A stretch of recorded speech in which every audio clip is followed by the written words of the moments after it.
बात हुई थी, तो मैंने सोचा कि बहुत सारे लोग उसको भी बात करना चाहते थे, बात नहीं हुई। आज मैंने कहा आपसे यहाँ मिलके बात की जाए। तो जैसा कि आप जानते हैं कि 1 साल हो गया, 1 साल से ज्यादा अरसा हो गया सरकार को बने हुए, और उस वक्त लोगों ने बहुत ही बढ़ चढ़ के असेंबली इलेक्शंस में हिस्सा लिया था। कश्मीर में जहां बाइकआउट होता था वहां भी लोग निकले बड़ी तादाद में, क्योंकि लोगों की मुश्किलात बहुत थी। लोग बहुत तंग आ गए थे, बिजली की वजह से, बिजली फीस की वजह से, महंगाई की वजह से, बेरोजगारी की वजह से।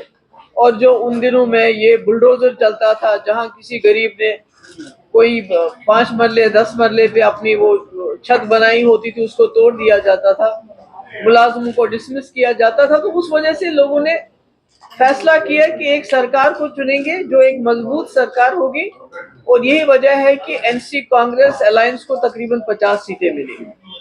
मेंबर पार्लियामेंट भी इनको मिले, और अब राज्यसभा में भी और जो है 3 मेंबर मिले इनको।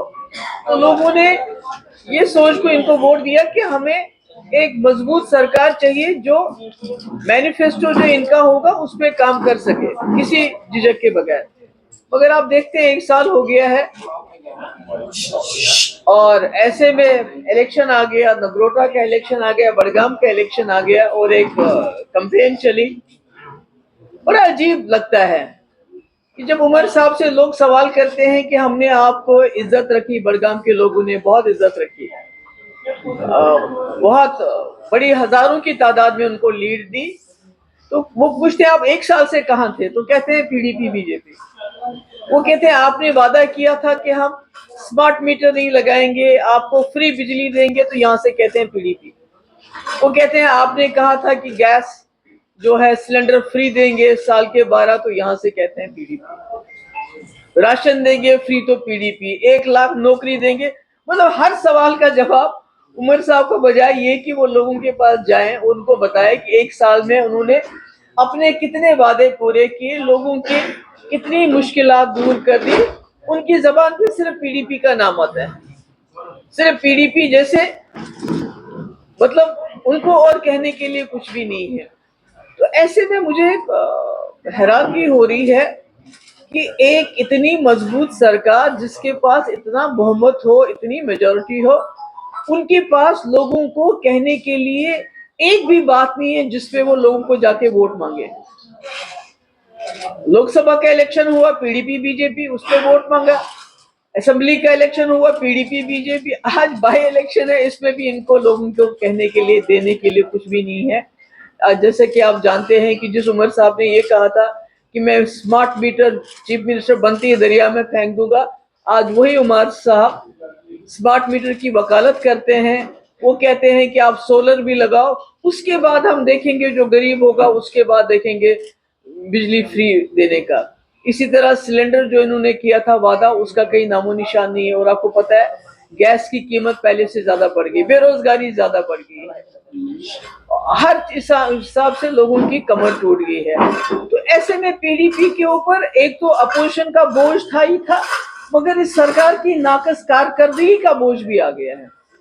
इन्होंने कश्मीर में घर घर जाके ये कहा था कि जो हमारे जेलों में कैदी हैं हम उनको वापस लाएंगे, अगर वापस नहीं ला सके तो हम उनके केस खुद लड़ेंगे।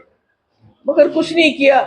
हमने कोशिश की, आखिरकार जब सारे दरवाजे बंद हुए, होम मिनिस्टर को मैंने लेटर लिखा, चीफ सेक्रेटरी को लिखा, डीजी को लिखा, तो हमें अदालत जाना पड़ा। क्योंकि मैंने देखा, आप यकीन नहीं करेंगे, एक फैमिली है, उसके घर में बाप उसका अंधा है जो कैदी बंद है, उनके घर में कोई गुजारा नहीं। जवान बहनें जिनका एक भाई वो पिछले 7-8 साल से जेल में बंद है, और कोई उनका जुर्म भी अभी तक साबित नहीं हुआ।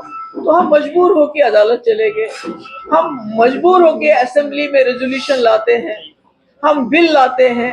तो जिनको इन्होंने कहा था कि हम फ्री बिजली देंगे, उनको आज कहते हैं मीटर नहीं लगाओगे तो आप बिजली चोर हो।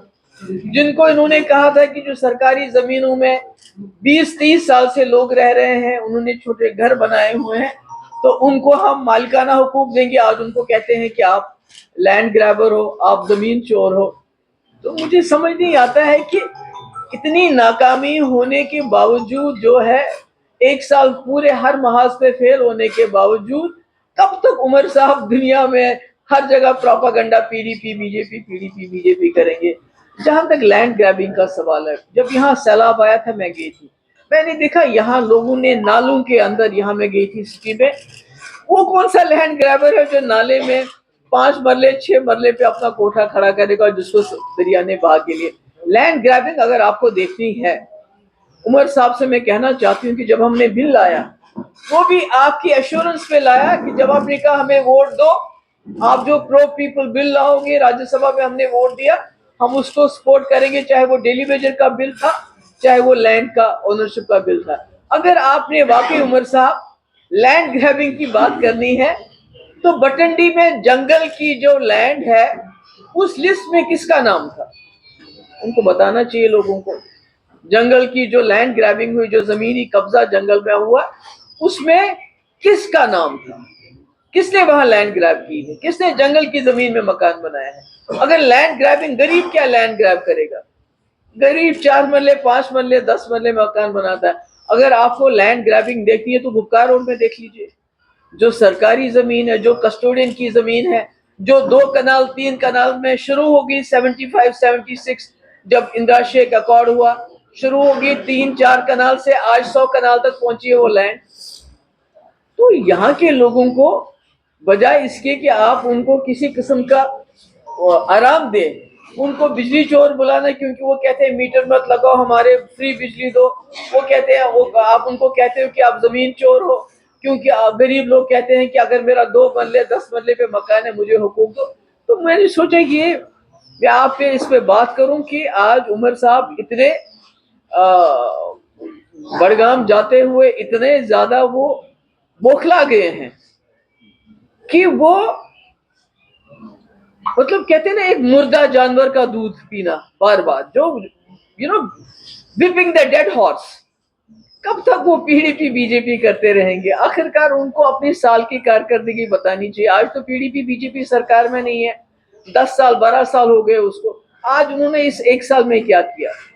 आज तो वो मतलब जगह जगह गली गली जाके वहां जब लोग सवाल करते हैं बिजली के लिए, पानी के लिए, सड़कों, मतलब इतना ताज्जुब की बात है, एक वजीर आला जो पिछले 1 हफ्ते से लेके अपने 30 35 40 एमएलए लेके बड़गाम में डेरा लगाए हुए हैं, क्योंकि एक सीट का सवाल है, सरकार नहीं बनानी, पर एक सीट का सवाल है। उस एक सीट के लिए एक एक घर घर में उनके एमएलए इस वक्त जा रहे हैं, पूरी मशीनरी का इस्तेमाल कर रहे हैं, मगर 1 साल में उनको एक दिन टाइम नहीं मिला बड़गाम जाके लोगों का हाल पूछो, उनसे बताऊं कि भाई मैंने आपकी सीट छोड़ दी, मगर मैं सिर्फ, फिर भी मैं आपका एमएलए हूं, मैं आपका वजीर आला हूं। तो आज जब जवाब नहीं मिलता है तो पीडीपी के इल्जाम लगाते हैं। तो मैंने यही बात आपसे कर दी थी।